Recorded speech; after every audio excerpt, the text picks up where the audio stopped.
Ça suffit. Arrête cette comédie pathétique. La voix de mon père a tonné à travers le téléphone, aussi tranchante que des éclats d'obus, déchirant la nuit. Ta sœur nous a tout dit, sur ta désertion de l'armée. Sur tes fêtes, et ton comportement honteux. N'appelle plus jamais cette maison, jusqu'à ce que tu aies éprouvé de la honte, et que tu rentres pour te confesser. Tu n'as apporté que le déshonneur à cette famille. À compter de cet instant. Je n'ai plus de fille, qui porte le nom d'Angela. La ligne a été coupée. Je me suis effondré, sur le carrelage froid de l'hôpital, à près de 5000 km de chez moi. L'écran de mon téléphone affichait la durée de l'appel, 32 secondes. C'était tout le temps dont mes propres parents avaient eu besoin, pour me condamner, et me retirer le droit d'être leur fille, sur la base d'un seul mensonge vicieux, raconté par ma sœur aînée. À cet instant précis, le bip régulier du moniteur cardiaque, derrière moi, s'est dissous, en une seule tonalité longue et ininterrompue. Chloé, ma sœur d'armes, la femme pour qui j'avais obtenu une permission militaire spéciale, afin de rester à ses côtés durant les derniers jours de son combat contre un cancer en phase terminale, venait de rendre son dernier souffle. Cette nuit-là, j'ai perdu la seule famille qu'il me restait dans les tranchées, et j'ai été prise en embuscade par derrière, par ma propre chair, et mon propre sang. Avant de continuer, prenez un moment pour aimer et vous abonner à la chaîne, mais seulement si vous voulez vraiment connaître la fin de cette histoire. Et dites-moi, dans les commentaires, d'où vous regardez cette vidéo, et quelle heure il est chez vous. Lorsque j'étais en classe de 4e, j'ai appris exactement quelle était ma valeur. Je me suis assise à la lourde table à manger en chaîne, dans notre maison de Hartford, faisant tourner un ruban d'argent de la 2e place entre mes doigts, pour l'expo Sciences de l'État. J'avais battu 214 élèves, venus de tout le Connecticut. J'ai posé le ruban à plat, à côté de mon assiette, lissant les bords froissés, et j'ai levé les yeux vers mon père. Il était plongé derrière son journal. Il a attrapé son café noir, sans baisser sa page, a pris une petite gorgée, et a marmonné « Bon travail, Angie ». Il n'a jamais touché le ruban. Il ne l'a même jamais regardé. Il a posé sa tasse, a tourné la page vers la section des sports, et a continué à lire. De l'autre côté de la table, ma sœur aînée observait toute la scène, cachée derrière son verre d'eau. Ses lèvres se sont pincées, formant une ligne fine et satisfaite.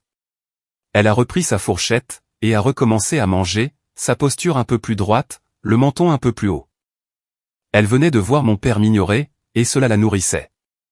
Ce même week-end, mes deux parents se sont assis au tout premier rang, pour la représentation du club de théâtre de l'école de ma sœur. Ils lui ont acheté 2 douzaines de roses. Ma mère a pris 6 photos. Mon père a applaudi si fort, que ses paumes étaient roses lorsqu'ils sont rentrés à la maison. J'étais assise à la table de la cuisine, en train de faire mes devoirs de chimie, quand ils sont entrés, riant, encore vibrant d'excitation après le spectacle. Mon père a jeté sa veste sur le dossier de la chaise, et a commencé à me raconter à quel point ma sœur était incroyable sur scène, comment elle accaparait la lumière, et comment le public lui avait fait une ovation debout. Je fixais le ruban d'argent, toujours posé sur le comptoir, là où je l'avais laissé 2 jours plus tôt. Personne ne l'avait bougé. Personne ne l'avait ramassé. Personne ne m'avait posé la moindre question à son sujet. Dans ma famille, l'obéissance, et l'image publique, étaient la seule monnaie d'échange qui comptait. Ma sœur offrait les deux, de manière impeccable. Moi, je n'avais ni l'un, ni l'autre. J'ai glissé le ruban d'argent dans ma poche, j'ai fini mon rôti de bœuf en silence, et je suis parti. J'ai cessé de rechercher leurs applaudissements, ce soir-là. Ce schéma n'a jamais changé. Chaque anniversaire, chaque bulletin de notes, chaque compétition d'athlétisme, le scénario se répétait, comme un disque rayé, incrusté dans les murs de cette maison. Ma mère a préparé un gâteau à 3 étages, pour le 16e anniversaire de ma sœur, et a invité 30 convives. Pour le mien, elle a laissé une carte achetée en magasin, sur le comptoir de la cuisine, avec un billet de 20 € à l'intérieur, et elle a oublié de la signer.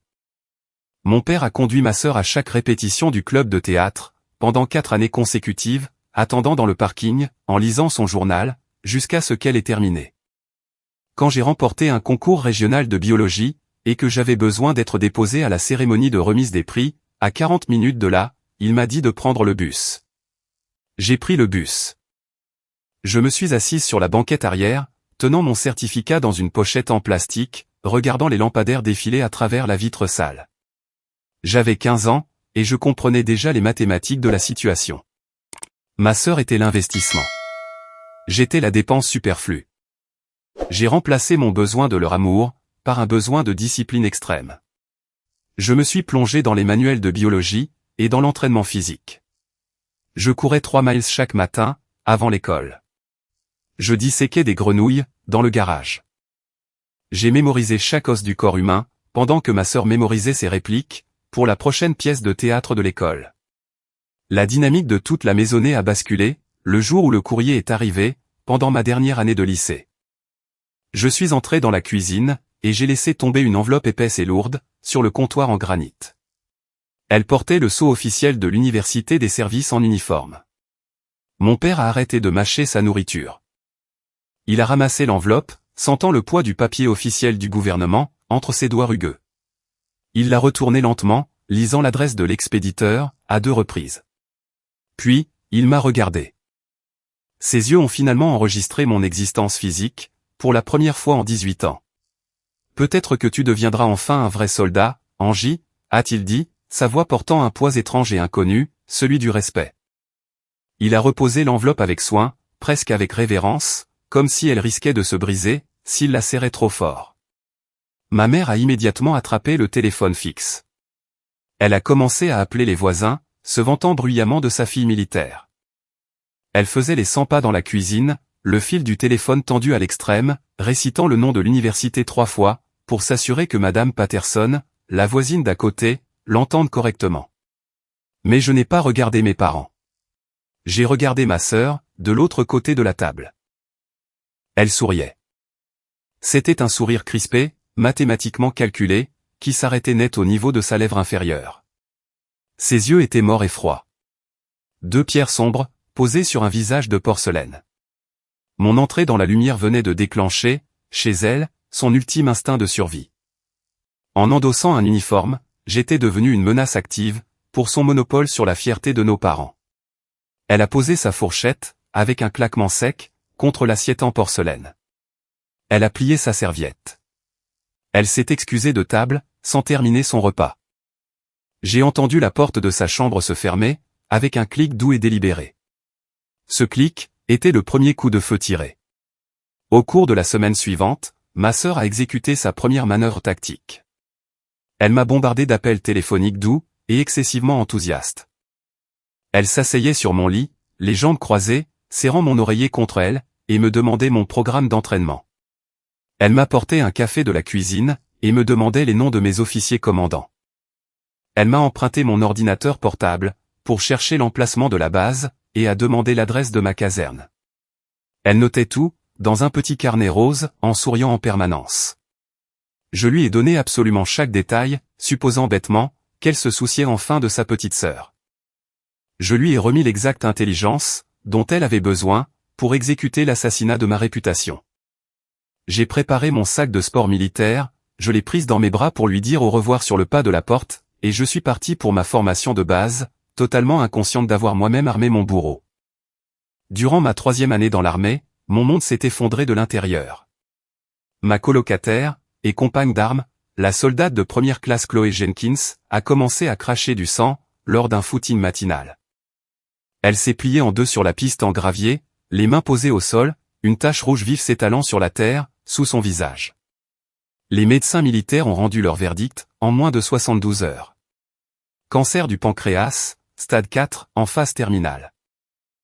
Chloé était pupille de l'État.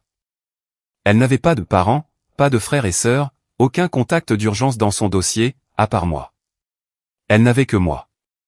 J'ai immédiatement soumis une demande formelle, à mon commandant, pour un congé de compassion. Le commandant de la base l'a examiné, l'a tamponné, l'a signé, et l'a approuvé légalement, maintenant mon grade et mon poste en totale sécurité. J'ai transféré mes affaires, dans l'appartement de Chloé, situé en dehors de la base. Je la conduisais à ses séances de chimiothérapie, 3 fois par semaine. Je tenais un gant de toilette froid sur son front, à 3 heures du matin, quand la douleur lui déchirait la poitrine, et qu'elle hurlait dans un oreiller, pour éviter que les voisins n'appellent la police. Je passais chaque heure d'éveil, dans cet appartement, ou à l'hôpital. J'ai appris comment changer le pansement d'un cathéter de chimiothérapie. J'ai appris à rincer une voie centrale avec du sérum physiologique, à 2 heures du matin, sans allumer les lumières, pour que Chloé puisse dormir. Je lui lavais les cheveux dans la baignoire, lorsqu'elle était trop faible pour se tenir debout, soutenant sa nuque d'une main, et rinçant de l'autre. L'armée m'avait appris à sauver des vies, sur le champ de bataille. Personne ne m'avait appris comment regarder une amie mourir, centimètre par centimètre, dans un appartement loué, avec des murs fins, et un robinet de cuisine qui fuyait. J'avais besoin de quelqu'un, pour récupérer et cacher mon courrier civil, de retour à Hartford, afin que mes parents ne s'inquiètent pas. J'ai appelé ma sœur. J'étais assise sur le bord du lit de Chloé, regardant le goutte à goutte de la chimiothérapie, qui injectait des produits chimiques dans ses veines, et j'ai expliqué la situation, par phrases rapides et désespérées. Chloé était mourante. J'étais en permission approuvée. J'avais besoin d'aide. Ma sœur a écouté. Je pouvais entendre sa respiration, à travers le combiné, lente et mesurée, comme un prédateur, décidant à quel moment mordre. Puis, sa voix a coulé à travers le téléphone, dégoulinante de miel, et de fausse empathie. « Oh mon Dieu, Angie, je suis tellement désolé. Repose-toi, c'est tout. Je ne dirai pas un mot à papa et maman. » J'ai relâché un immense souffle de soulagement.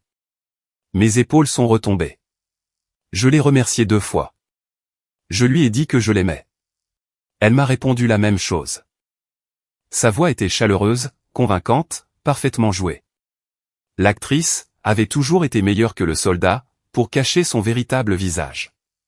3 jours plus tard, j'étais assise sur le sol froid en lino, à côté du lit d'hôpital de Chloé. La pompe à perfusion de chimiothérapie bipait selon un motif rythmique et régulier, près de mon oreille, marquant chaque seconde d'une vie qui manquait de temps. Il était exactement 23 heures. L'appartement était sombre, à l'exception de la lueur bleue, provenant de l'équipement médical. Mon téléphone portable s'est allumé, sur le sol, à côté de mon genou. L'identifiant de l'appelant affichait « Papa ». Je l'ai décroché, épuisé, frottant le sable dans mes yeux avec le dos de ma main libre. « Papa, qu'est-ce qui se passe ?» Sa voix a tranché la ligne, comme une lame tombée de haut, tuant toute trace de chaleur dans la pièce. « Ta sœur m'a tout dit. » Je me suis redressé, ma colonne vertébrale claquant contre le mur derrière moi. Mon cœur tambourinait contre mes côtes. « Papa, attends. De quoi parles-tu » Il n'a pas fait de pause. Il n'a pas repris son souffle. « Au sujet de ta désertion. À propos de ton petit ami toxicomane, tout. » Je fixais la poche de chimiothérapie, distillant le fluide dans le bras squelettique de Chloé. Ma main serrait le téléphone si fort, que mes jointures étaient devenues blanches. « Papa, non. Je suis en permission militaire approuvée. Je suis à l'hôpital, pour m'occuper d'un soldat qui se meurt. Je peux te donner le numéro direct de mon commandant, tout de suite. » La ligne a grésillé avec de l'électricité statique. Puis, la voix hystérique de ma mère a hurlé à travers le haut-parleur, assez stridente, pour faire vibrer le combiné contre mon oreille. « Comment oses-tu salir cette famille, Angela ?» Je me suis levé. Mes jambes tremblaient. Ma voix chevrotait de pure panique, tandis que je pressais le téléphone contre mon visage. Écoutez les faits. J'ai les documents militaires, juste ici. Je peux les scanner, et vous les envoyer par email, en 30 secondes. Mon père a rugi dans le combiné, sa voix si forte, que j'ai dû éloigner le téléphone de mon oreille. Ça suffit. N'appelle pas cette maison, tant que tu ne seras pas prête à te confesser. Tu as assez humilié cette famille, racaille. La ligne a été coupée, avec un clic sec, qui a résonné dans la pièce sombre, comme un coup de feu. J'ai laissé tomber le téléphone, sur le sol en lino. Il a rebondi une fois, et a atterri face vers le haut. Le journal des appels brillait dans l'obscurité, affichant la durée, 32 secondes. C'était tout le temps qu'il avait fallu, pour effacer complètement, 21 ans de ma vie. Mon père n'avait pas demandé le numéro du commandant. Ma mère n'avait pas demandé les documents. Ils ne s'étaient pas arrêtés, une seule seconde, pour considérer que leur plus jeune fille pouvait dire la vérité. Ils m'avaient condamné, sans une seule preuve, sans la moindre tentative de vérification, simplement, parce que ma sœur avait déjà rédigé le verdict pour eux, et qu'ils l'avaient signé, sans lire le dossier. Je me suis assise sur le sol en lino, dans le noir. La pompe de perfusion bipait, à côté de moi. Chloé a bougé dans son sommeil, un faible gémissement s'échappant de ses lèvres gercées. J'ai pressé la paume de mes mains contre mes yeux, jusqu'à voir des étincelles blanches, derrière mes paupières. Je n'ai pas crié. Je n'ai pas jeté le téléphone contre le mur. J'ai pincé mes lèvres, avalé la bile qui montait dans ma gorge, et j'ai compté mes respirations, comme mon sergent instructeur me l'avait appris. Inspirer par le nez, pendant 4 secondes, retenir pendant 4. Expirer par la bouche, pendant 4. J'ai compté 12 cycles complets, avant que mes mains ne cessent de trembler. 10 minutes plus tard, mon téléphone a sonné. Un message texte illuminait l'écran fissuré. Il venait de ma sœur. Je suis désolé, Angie. Je devais leur dire. Elle avait ajouté un simple emoji en forme de cœur brisé rouge. 3 phrases, et un cœur en dessin. C'était le rapport de détonation, de la frappe aérienne de précision, qu'elle venait de larguer sur ma vie entière. J'ai lu le texte à 3 reprises, la mâchoire verrouillée. J'ai regardé Chloé, qui dormait, sa poitrine se soulevant et s'abaissant, dans des mouvements superficiels et laborieux, sous la fine couverture d'hôpital. J'ai éteint le téléphone. Je l'ai placé, face vers le bas, sur le sol froid. J'ai tourné le dos à ma lignée familiale, et je suis retourné auprès du soldat mourant, qui avait réellement besoin de moi. J'ai remonté la couverture, sur les épaules de Chloé, je me suis assise contre le mur, et je n'ai pas fermé les yeux, du reste de la nuit. Pendant 5 jours angoissants, j'ai mené une guerre désespérée et unilatérale, depuis les tranchées du salon de Chloé. J'ai composé le numéro fixe de mes parents, à 14 reprises. Les 3 premiers appels, mon père a décroché, et raccroché, avant même que je ne puisse terminer une phrase. Au 4e appel, la ligne émettait simplement un signal occupé et rapide. Ils avaient contacté la compagnie de téléphone, pour bloquer mon numéro. Je me suis assise devant mon ordinateur portable, sur le comptoir de la cuisine, l'écran reflétant les cernes sous mes yeux, et j'ai rédigé 2 immenses emails. J'ai joint les fichiers PDF officiels, de mes ordres de permission militaire, tamponnés et signés par le commandant de la base, ainsi qu'une photographie de moi en grand uniforme, debout devant l'hôpital militaire. 0 réponse, aucune réplique, pas le moindre accusé de réception. Les emails auraient tout aussi bien pu être jetés, dans un trou noir. J'ai appelé ma tante Martha, la sœur aînée de mon père, la suppliant de conduire jusqu'à Hartford, pour leur montrer les documents en personne. Je faisais les 100 pas dans l'appartement, pendant que le téléphone sonnait, mordant la peau de ma lèvre inférieure. 40 minutes plus tard, Martha m'a rappelé. Sa voix était lourde de défaite, et je pouvais l'entendre poser ses clés sur une table, avec un cliquetis fatigué. Il m'a dit de ne pas m'en mêler. Il a dit qu'elle avait déshonoré l'uniforme, et qu'elle devait en subir les conséquences. Martha s'est excusée. Elle m'a dit qu'elle avait essayé. Elle m'a raconté que mon père lui avait physiquement fermé la porte d'entrée au nez, alors qu'elle était au milieu d'une phrase. Je l'ai remerciée, j'ai raccroché, et je me suis assise, sur le sol de la cuisine de Chloé, le dos contre le réfrigérateur. Le 6e jour, j'ai écrit une lettre à la main, 4 pages recto verso, avec ma plus belle écriture. Je l'ai scellée dans une enveloppe blanche, j'ai écrit l'adresse de mes parents à l'encre noire, et je l'ai postée, depuis le bureau de poste de la base. Une semaine plus tard, elle est revenue dans ma boîte aux lettres. Un lourd tampon rouge était étalé sur le devant, en majuscules épaisses, retour à l'expéditeur, non ouvert. J'ai tenu l'enveloppe à la lumière. Le sceau était intact. Il n'avait même pas pris la peine de déchirer le coin. Ce même dimanche, le moniteur cardiaque de Chloé est devenu complètement plat. La tonalité longue et perçante a rempli la pièce, comme un cri sans fin. Les infirmières sont entrées, ont éteint les machines une par une, et ont tiré le drap blanc sur son visage. Je me tenais seul, dans la chapelle de la base, pour ses funérailles. J'étais la seule personne, assise sur les bancs, portant mon grand uniforme de cérémonie, le dos droit, les mains croisées sur mes genoux. L'aumônier a lu un passage, devant une salle vide. L'air y était glacial.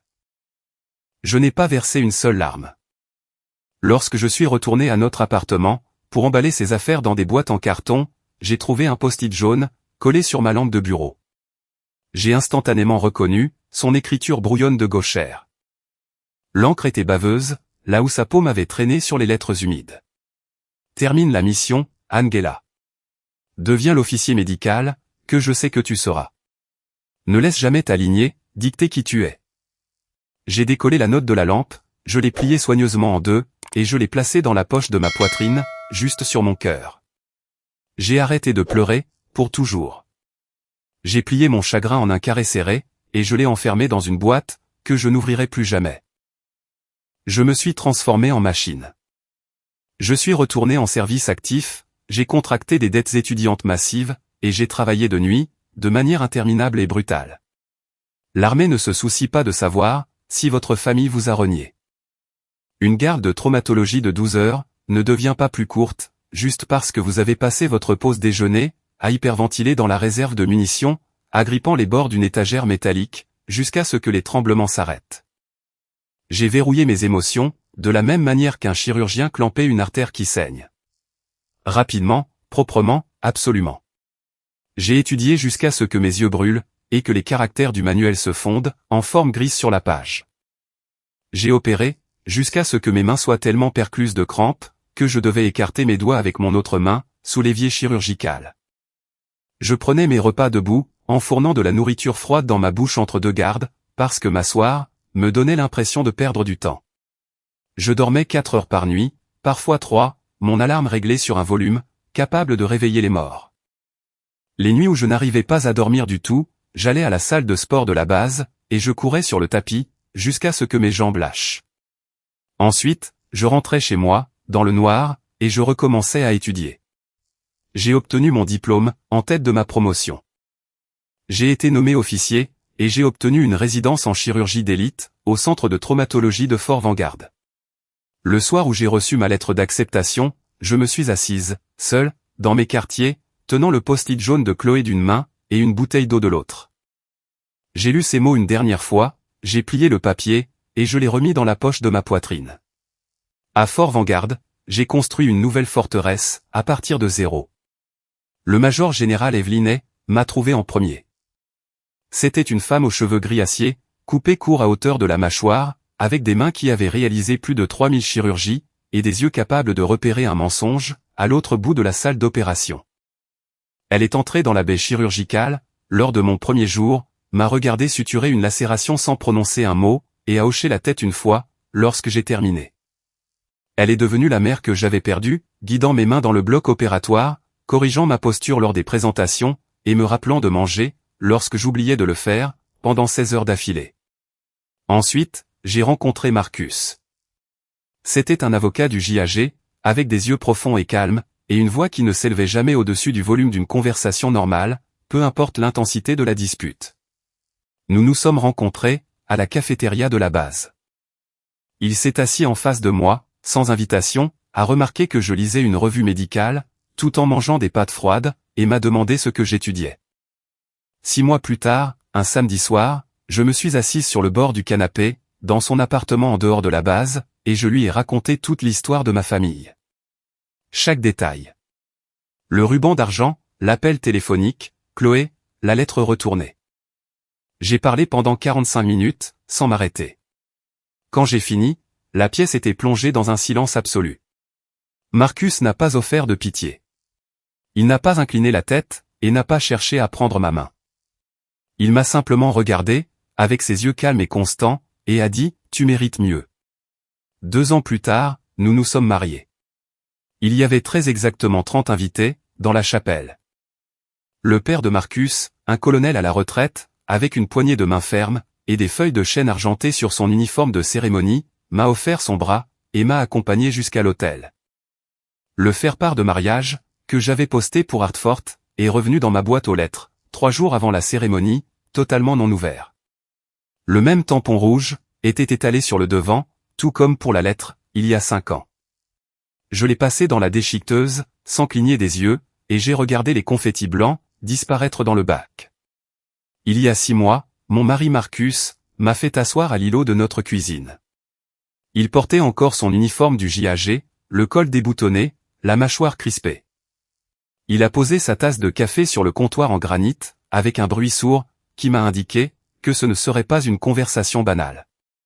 Il a fait glisser vers moi une chemise cartonnée imprimée, sur la surface lisse, son index appuyant sur le bord du papier, pour l'empêcher de glisser. Il avait passé en revue les journaux historiques de sécurité de la base, dans le cadre d'un audit de conformité de routine. Il m'a regardé droit dans les yeux. Angela, il y a 2 ans, les ressources humaines de la base, et le JAG, ont reçu un appel anonyme, posant des questions sur ton dossier disciplinaire. Ils voulaient savoir si tu avais déjà été dégradé de ton rang, ou si tu faisais face à des accusations. Il a tapoté une ligne de texte sur le papier, avec le bout de son stylo. L'adresse IP numérique de l'appelant provenait d'une maison de banlieue, à Hartford, dans le Connecticut. Je n'avais pas besoin de vérifier l'adresse. J'avais grandi dans cette maison. Je fixais l'encre noire sur le papier. Mon sang s'est glacé. La réalisation m'est tombée dessus, comme un bâtiment qui s'effondre. Ma sœur ne s'était pas contentée de mentir à nos parents, pour conserver son statut d'enfant prodige. Elle avait exécuté une opération psychologique à grande échelle, contre moi. Ma tante Martha a confirmé l'ampleur des dégâts. 2 jours plus tard, au cours d'un long appel téléphonique, Martha m'a raconté comment, lors du précédent Thanksgiving, ma sœur s'était assise en bout de table de fête, tamponnant le coin de son œil avec une serviette en tissu, simulant le chagrin, comme une actrice principale. Dans un drame à 1 heure de grande écoute. Elle avait dit à ma grand-mère, Nana June, que j'avais été traduite en cour martiale, et renvoyée avec des honneurs. Elle avait dit à mon oncle Frank, que j'étais sans abri, et que je vivais dans un foyer, quelque part sur la côte ouest. Elle avait dit à mon cousin David, que j'avais épousé un homme avec un casier judiciaire. La voix de Martha tremblait de fureur, alors qu'elle racontait les détails. Chacun des membres de la famille avait gobé les mensonges tout entiers, parce que ma sœur pleurait, pendant qu'elle les racontait. Et puis, de façon terrifiante, elle avait réellement essayé d'utiliser l'appareil militaire des États-Unis pour transformer ses mensonges en réalité. Elle voulait déclencher une enquête officielle sur mon dossier de service. Elle voulait que mon grade soit retiré. Elle voulait me détruire complètement, afin que son mensonge devienne la vérité permanente, et que personne ne puisse jamais le remettre en question. J'ai fermé la chemise cartonnée.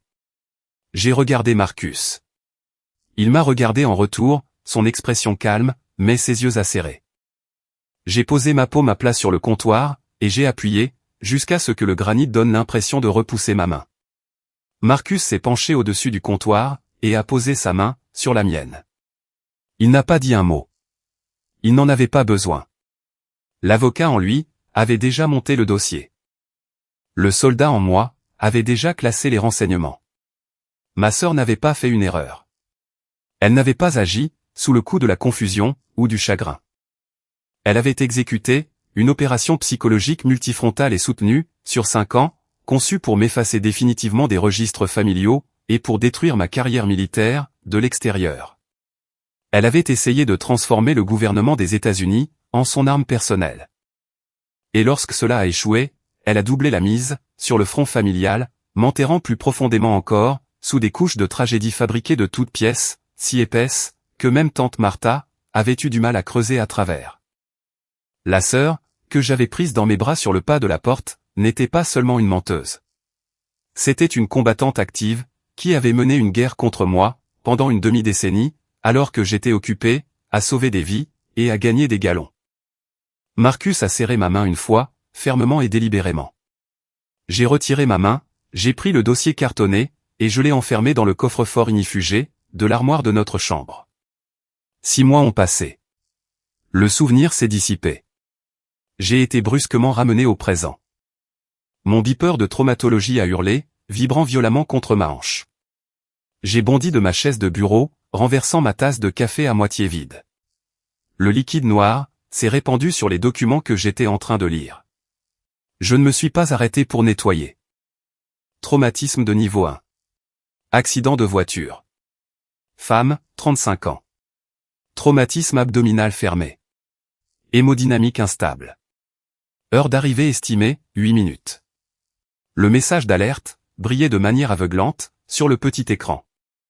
J'ai enfilé ma longue blouse blanche, par-dessus mon uniforme chirurgical vert tactique, j'ai claqué la porte de mon bureau, et j'ai couru à toute vitesse, dans le couloir stérile, en direction de la salle des urgences. Mes bottes crissaient, contre le sol poli. Les néons bourdonnaient au-dessus de ma tête, sur un ton plat et continu. 2 infirmières se sont placées derrière moi, au moment où j'ai tourné à l'angle, calquant leur rythme sur le mien, sans dire un mot. J'ai fait irruption, par les doubles portes du poste de soins. L'infirmière en chef a levé les yeux de son écran. J'ai attrapé la tablette lumineuse sur le bureau, et j'ai balayé l'écran agressivement vers le bas, pour charger le rapport des ambulanciers entrants.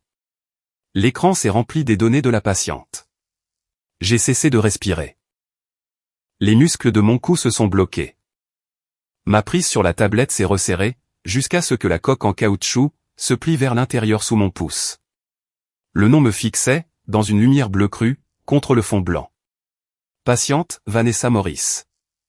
Date de naissance, 14 mars 1990. Contact d'urgence, Robert Morris, père. Chaque alarme, et chaque voix dans les urgences bondées, ont soudainement disparu dans un vide abyssal. Le monde est devenu complètement silencieux. Je pouvais entendre mon propre pouls battre à l'intérieur de mon crâne. Le sergent Miller a tapoté mon épaule par derrière, pour me demander si j'allais bien. Je lui ai rendu la tablette, sans me retourner. Mon visage était une véritable pierre. Aucune expression, aucune réaction. J'ai donné mes ordres, d'une voix qui aurait pu geler de l'eau dans un verre. Préparez la baie numéro 2. Dites au capitaine Ramirez de se laver les mains, et de se tenir prêt. Miller a pris la tablette, et s'est déplacé immédiatement.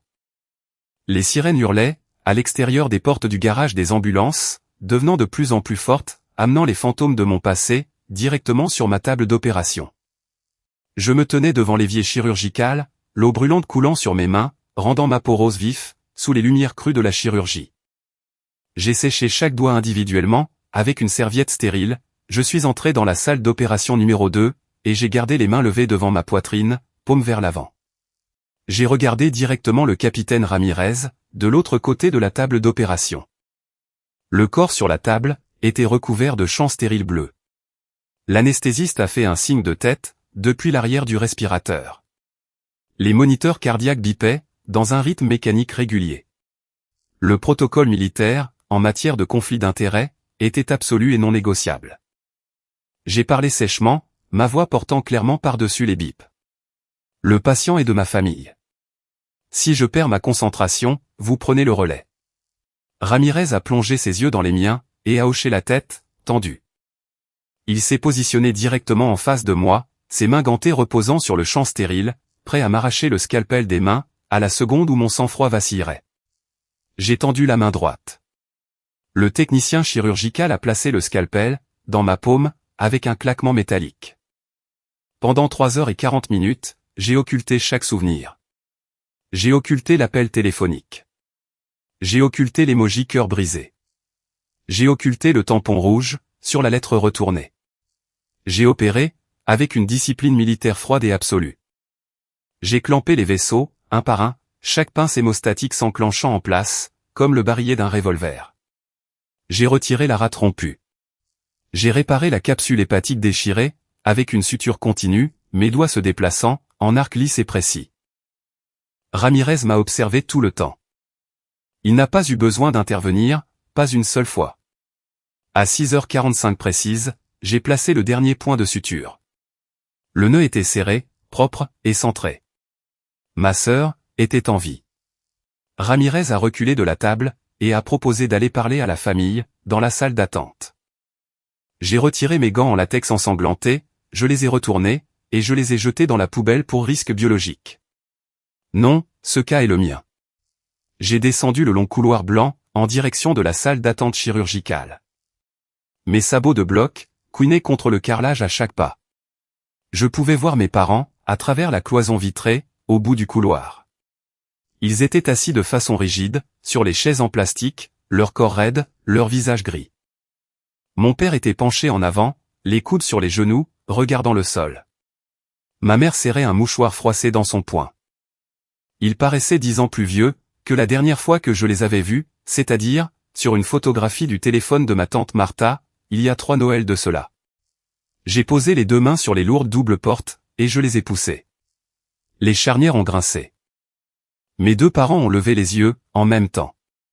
J'ai cherché la fermeture éclair, de ma veste chirurgicale tachée de sang.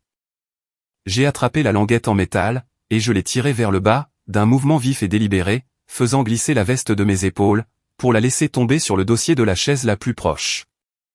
En dessous, mon uniforme de campagne militaire, impeccable et repassé, était parfaitement intact.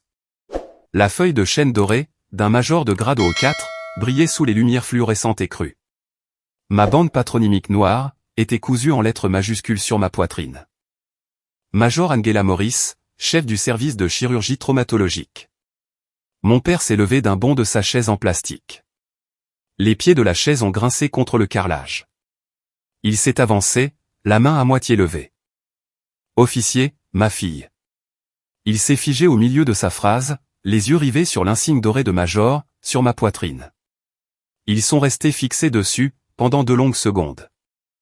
Puis, lentement, atrocement, ils sont montés au-delà de la bande patronymique, au-delà du col, pour se poser sur mon visage. Le choc l'a frappé, comme un coup physique en plein sternum. Il a titubé, en faisant un demi-pas en arrière, son talon butant contre le pied de la chaise, derrière lui.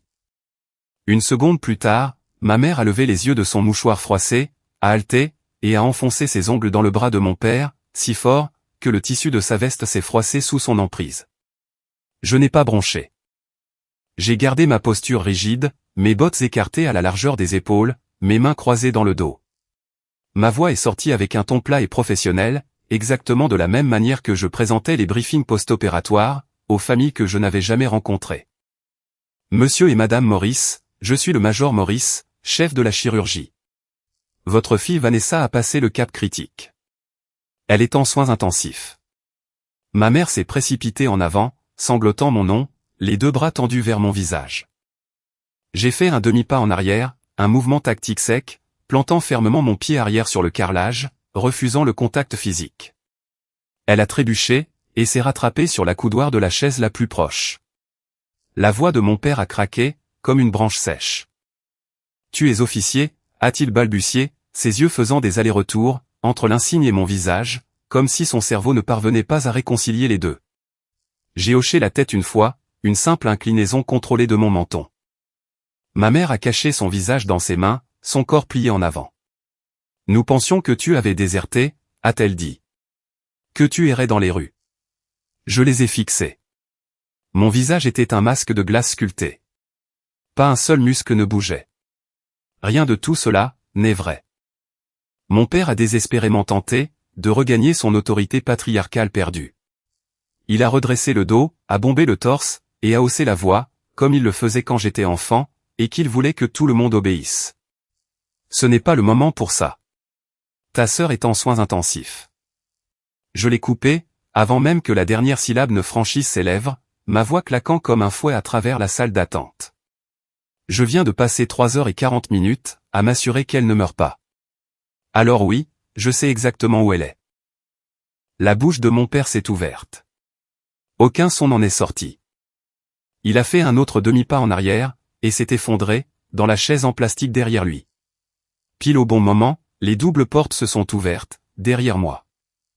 Le sergent Miller est entré, ses bottes heurtant le sol avec une cadence parfaite, a fait un salut militaire impeccable, sa main droite claquant contre son front, et a lâché l'ultime bombe, devant mes parents dévastés. Le major général vient d'appeler. Le conseil médical annonce officiellement que le major a reçu le prix d'officier médical de l'année. J'ai rendu le salut de façon impeccable, mon bras se levant et s'abaissant, dans un mouvement fluide unique. J'ai regardé mes parents. Ma mère était à genoux, près de la chaise en plastique, sanglotant sur le coussin du siège. Mon père me fixait, la bouche ouverte, des larmes roulant silencieusement, sur ses joues mal rasées. J'ai tourné les talons, et je suis parti. Si vous connaissez le sentiment glorieux, de laisser votre énorme succès être la vengeance ultime, contre ceux qui ont douté de vous, cliquez sur le bouton j'aime, et partagez votre histoire ci-dessous. Nous lisons chaque commentaire. Le lendemain matin, je suis entré dans l'unité des soins intensifs. Le respirateur sifflait, selon un rythme régulier, à côté du lit de ma sœur, poussant de l'air dans ses poumons, avec un soupir mécanique, qui ressemblait à une créature respirant dans le noir. Ma sœur était réveillée. Ses yeux étaient vitreux, injectés de sang, et gonflés par l'anesthésie. À la seconde où j'ai franchi la porte vitrée, son regard s'est directement posé sur mon uniforme. Ses pupilles se sont verrouillées, sur l'insigne doré de major, sur mon col, comme un laser de visée. Les dernières couleurs de son visage l'ont entièrement déserté. Sa peau a pris la même nuance de gris que les draps de l'hôpital. Elle avait l'air d'avoir vu un fantôme, et d'une certaine manière, c'était le cas. La petite sœur, qu'elle avait enterrée sous 5 ans de mensonges, se tenait au-dessus de son lit, dans un uniforme militaire repassé, bien vivante, décorée, et aux commandes. Sa voix est sortie, ressemblant à du verre pilé grattant contre du béton. Angie, écoute. Je peux t'expliquer. Je me suis penché au-dessus des barrières métalliques du lit, plantant mes 2 mains sur la barre en acier froid. Mon visage était complètement dénué d'empathie. J'ai fait un signe de tête vers la porte vitrée, où nos parents se tenaient dans le couloir, tremblants, s'agrippant l'un à l'autre, attendant la permission d'entrer dans la chambre que je contrôlais. Tu n'as pas besoin de t'expliquer avec moi. Explique-leur. Je me suis écarté, et j'ai poussé la porte vitrée, d'une seule main. Mes parents se sont précipités dans la chambre, comme 2 personnes fuyant un immeuble en flammes, pour se retrouver dans un incendie encore pire. Ma sœur a instantanément déployé son arme ultime, les larmes. Elle sanglotait violemment, sa poitrine se soulevant contre les bandages chirurgicaux. Elle a pointé un doigt tremblant vers moi, s'écriant qu'elle ne savait pas que j'étais officier. Elle a dit qu'elle avait été confuse. Elle a affirmé avoir cru que l'armée m'avait renvoyé depuis des années. Elle a prétendu qu'elle essayait seulement de protéger la famille. La performance était impeccable. Comme toujours. Mais cette fois-ci, le public n'achetait plus les billets. Mon père s'est posté au pied du lit. Il ne s'est pas précipité pour la réconforter. Il n'a pas cherché à lui prendre la main. Il est resté là, tremblant d'une rage effrayante et réprimée, qui a fait virer son visage au rouge foncé marbré. Ses poings pendaient le long de son corps, les jointures blanches comme des os. Elle est major. Elle est chef du service de chirurgie, a-t-il beuglé, sa voix ricochant sur les murs des soins intensifs, avec une telle force, que l'infirmière au poste extérieur a sursauté. Ma mère a hurlé, exigeant des explications concernant les 14 appels téléphoniques, et les courriers militaires que j'avais envoyés, il y a 5 ans. Elle a attrapé le bras de ma sœur, et l'a secoué. Ma sœur a paniqué. Sa respiration est devenue rapide et superficielle. Elle s'est reculée dans le coin du lit d'hôpital, remontant la couverture jusqu'à son menton, en pointant un doigt tremblant vers moi. Elle détestait cette famille. Elle n'a même jamais essayé d'appeler. Le rugissement de mon père a fait trembler les moniteurs cardiaques. Les bips ont fait des pics erratiques sur l'écran. Parce que tu nous as dit de bloquer son numéro. À 9h45 précise, tante Martha est entrée d'un pas militaire, dans l'unité des soins intensifs. Elle n'a pas dit bonjour. Elle ne s'est pas arrêtée sur le seuil. Elle est entrée comme un tribunal militaire composé d'une seule femme, son sac en bandoulière sur l'épaule, ses chaussures orthopédiques grinçant contre le carrelage, à chaque pas délibéré. Elle a sorti son smartphone, et l'a poussé directement sous le nez de mes parents, le reflet de l'écran brillant sur les lunettes de mon père. Elle a balayé agressivement les preuves avec son pouce, leur laissant à peine le temps de traiter chaque image, avant de passer à la suivante. Des captures d'écran, de mes ordres de permission militaire, tamponnés et signés par le commandant de la base. Mes photos de promotion, en grand uniforme, au garde-à-vous devant le drapeau américain. Ma cérémonie de remise de diplôme, avec le général et épinglant l'insigne d'officier médical sur ma poitrine. Et, le coup de grâce. Un message que ma sœur avait envoyé à la tante Martha, il y a 4 ans, affiché dans une bulle bleue sur l'écran lumineux. Les mots étaient gravés dans les pixels. Ne dis pas à maman et papa, qu'Angie est résidente militaire. Cela va les perturber. Martha a tenu le téléphone, à 15 cm du visage de ma mère, et l'a laissé le lire à 3 reprises. Puis, elle a tourné sa colère contre mes 2 parents, sa voix résonnant sur les murs de verre de la petite chambre des soins intensifs. Et vous deux, vous avez cru une menteuse, simplement, parce qu'il était plus facile de l'aimer, que de vérifier la vérité. Ma mère s'est effondrée, dans le fauteuil en vinyle près du lit. L'air a quitté son corps, comme un pneu crevé. Tante Martha a plongé la main dans son immense sac à main, et en a sorti un morceau de papier plié. Elle l'a poussé sur les genoux de ma mère. C'était le dernier email que j'avais envoyé il y a 5 ans, imprimé sur du papier blanc, le texte surligné au marqueur jaune, là où Martha avait souligné les phrases clés. Ma mère l'a déplié avec des doigts tremblants. Elle a lu les mots à voix haute, sa voix se brisant, et s'étranglant avec sa propre salive, entre chaque syllabe. Maman, j'ai eu une promotion. Je suis toujours ta fille.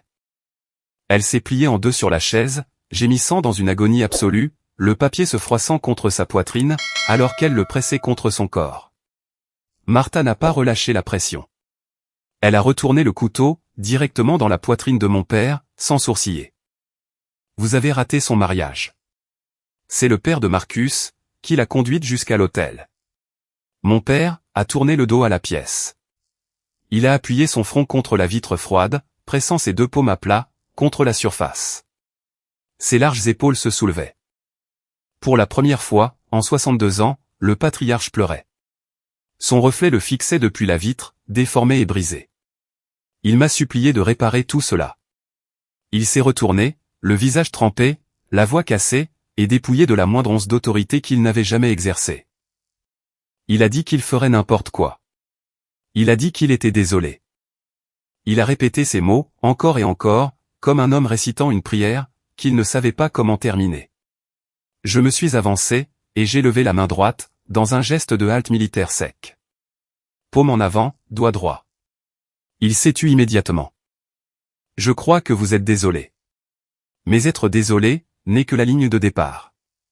Je l'ai regardé droit dans son visage strié de larmes, soutenant son regard, de la même manière que je tenais un scalpel, fermement, et sans pitié. Vous devez comprendre ceci. Je ne suis plus la fille, que vous considériez comme une honte. J'ai construit une vie, dans l'armée, sans vous. Si vous voulez en faire partie, ce sera selon mes conditions. Il a dégluti péniblement. Sa pomme d'Adam a bougé une fois. Il a hoché la tête lentement, comme un homme signant un document, dont il savait qu'il changerait sa vie, pour toujours. 2 semaines après sa sortie de l'hôpital, j'ai convoqué ma sœur, dans un café neutre, juste à l'extérieur des portes de la base. J'avais choisi cet endroit délibérément. Terrain neutre, aucun avantage du terrain pour aucune des deux parties. Je suis arrivé 20 minutes en avance, je me suis assise à une table d'angle, la colonne vertébrale bien droite et le dos contre le mur, portant mon uniforme de service vert. J'ai commandé un americano noir, et je l'ai posé sur la table sans le boire. La vapeur montait, en un mince filet tourbillonnant devant mon visage. Elle est arrivée avec l'air hagard. Son sac à main de créateur, était serré contre sa poitrine, comme un bouclier.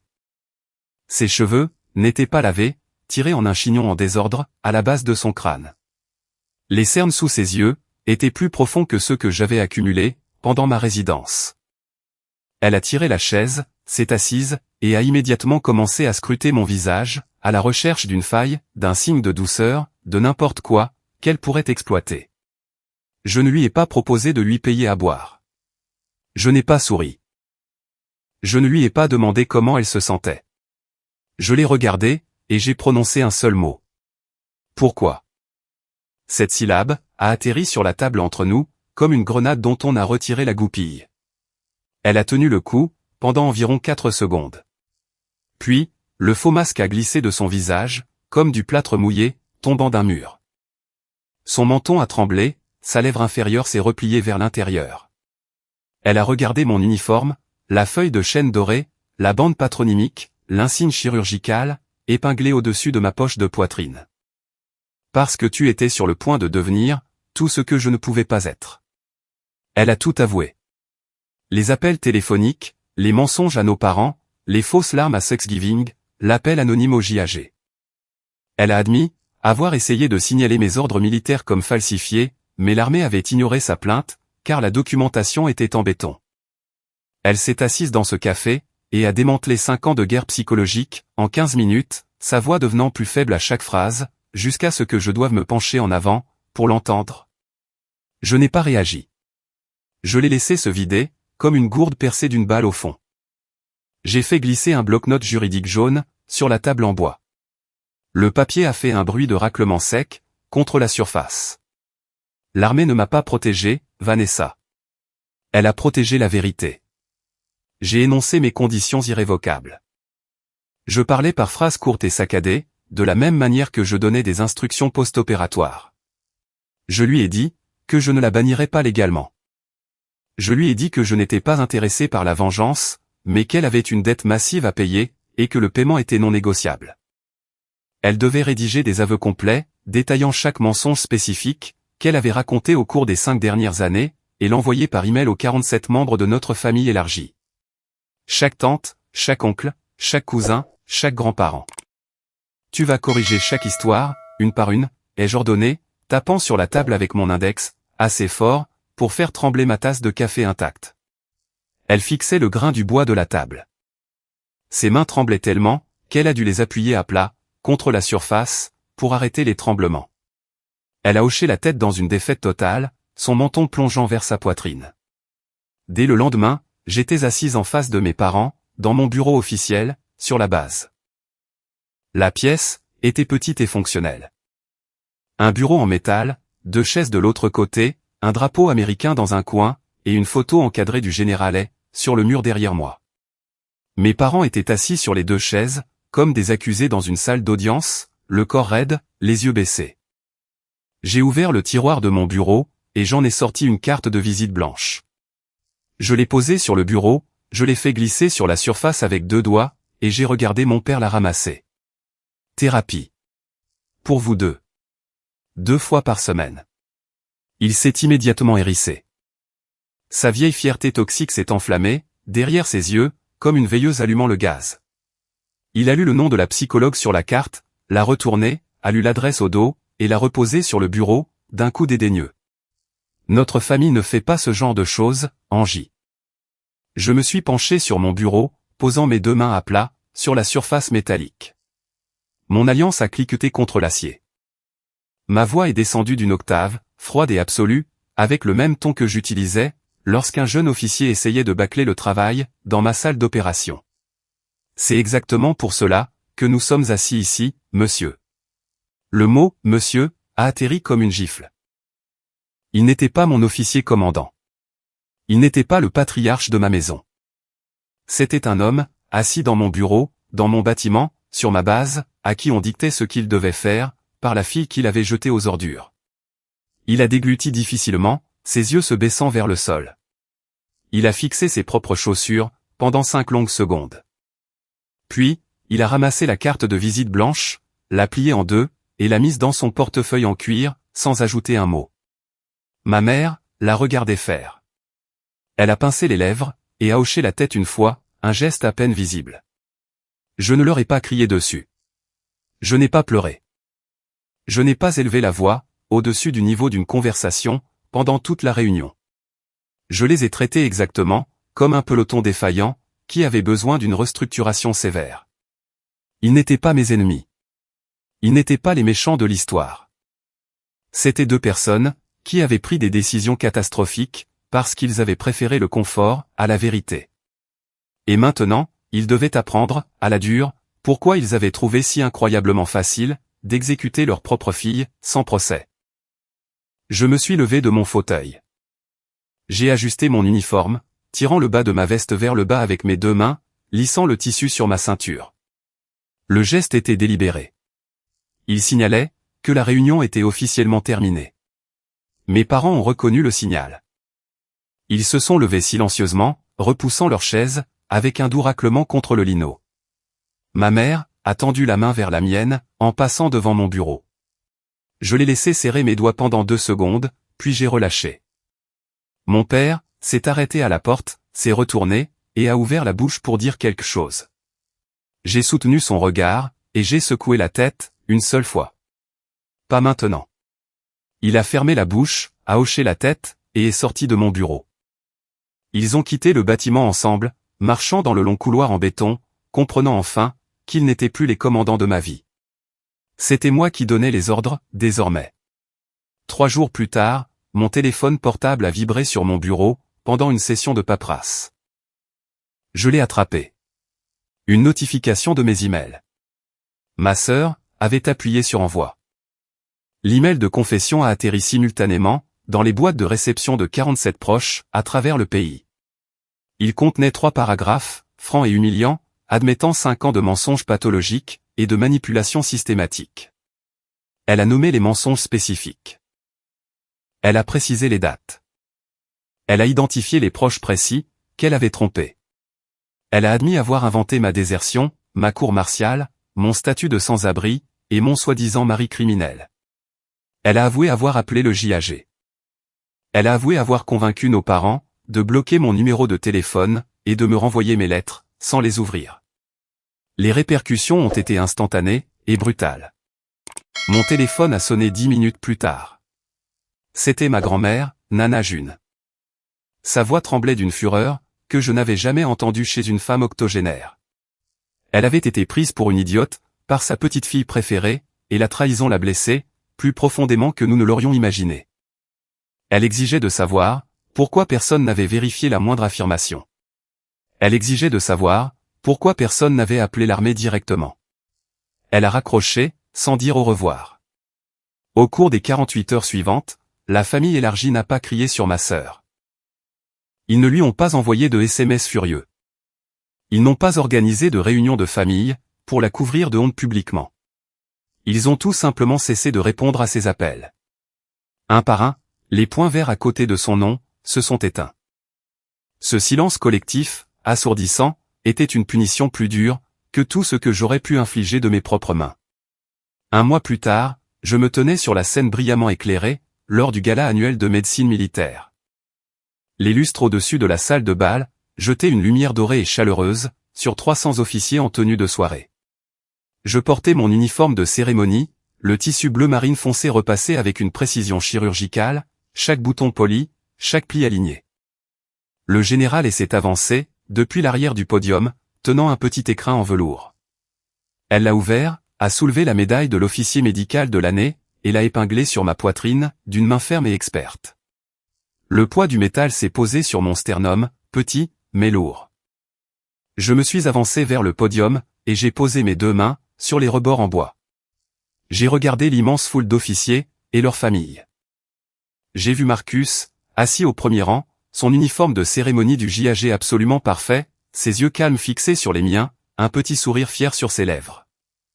J'ai vu tante Martha, 2 sièges plus loin, s'essuyant une larme du coin de l'œil, avec un mouchoir qu'elle serrait depuis le début de la cérémonie. Et dans les toutes dernières rangées, assis totalement seuls, à une table près de la sortie, j'ai vu mes parents. Ils étaient assis avec raideur, leur posture maladroite et décalée, au milieu des invités en uniforme.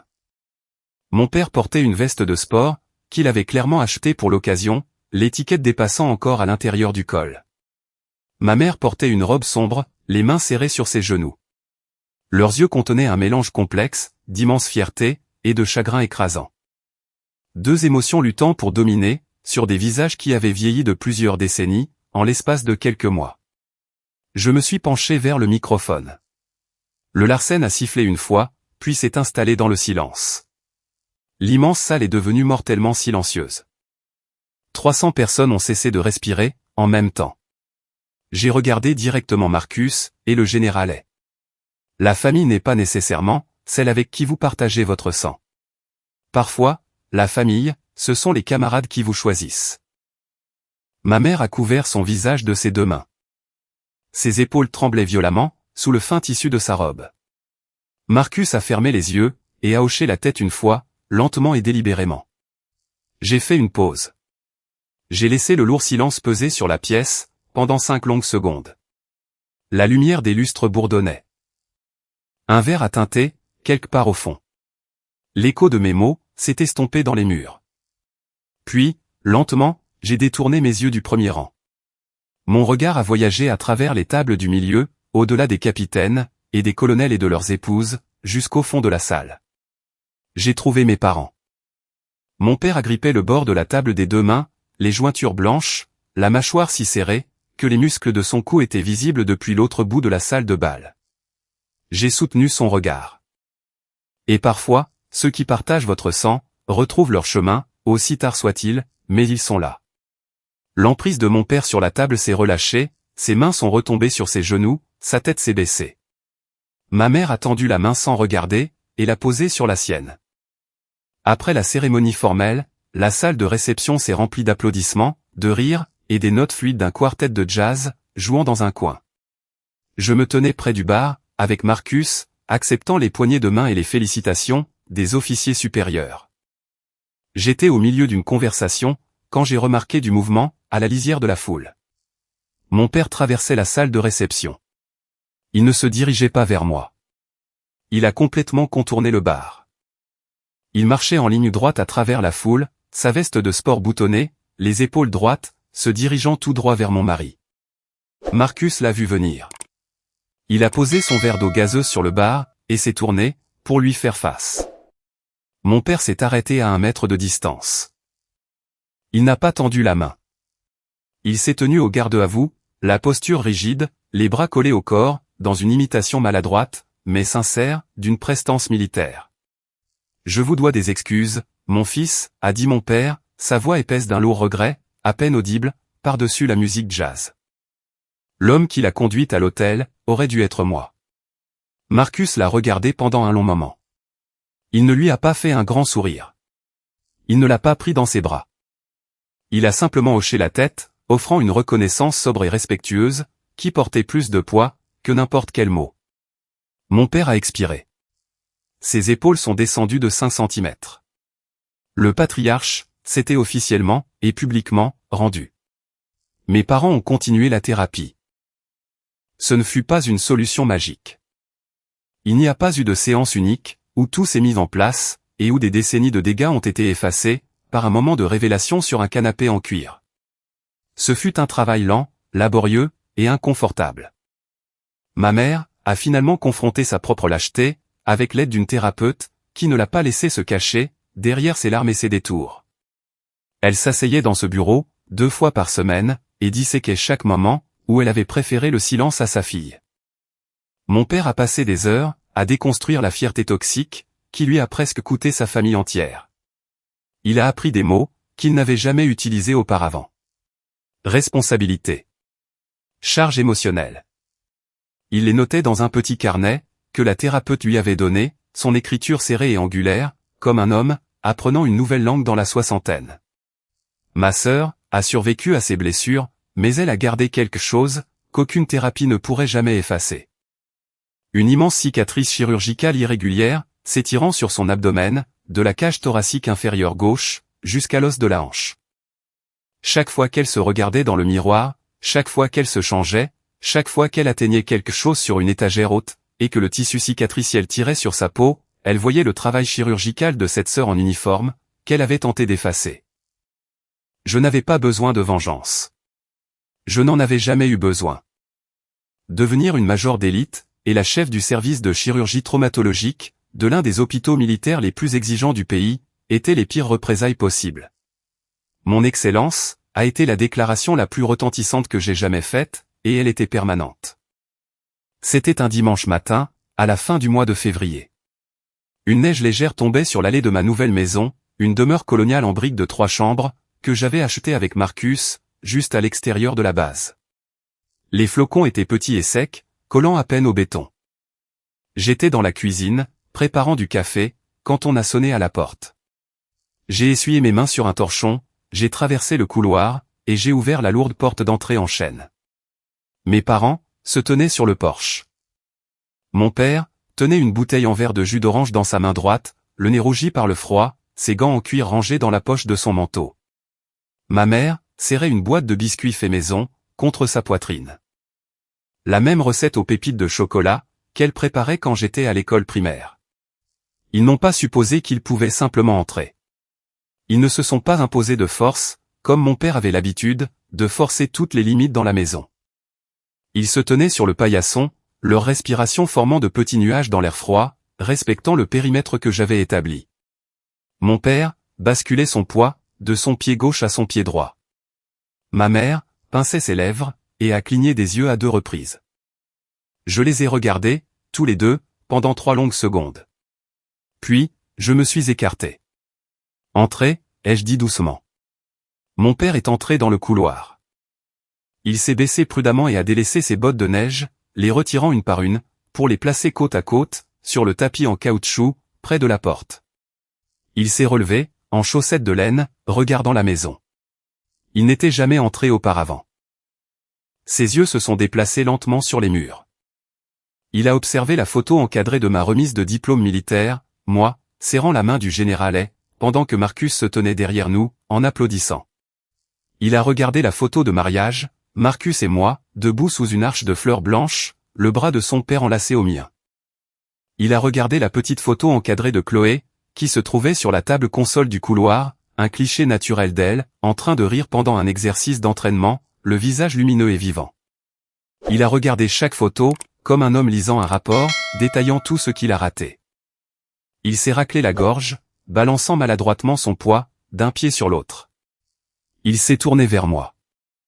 Le vieux patriarche, l'homme qui dirigeait autrefois la maison, comme une usine, qui exigeait l'obéissance en haussant la voix, et en pointant du doigt, m'a regardé, non pas comme un commandant réclamant la loyauté, mais comme un simple soldat, attendant un ordre de son officier supérieur.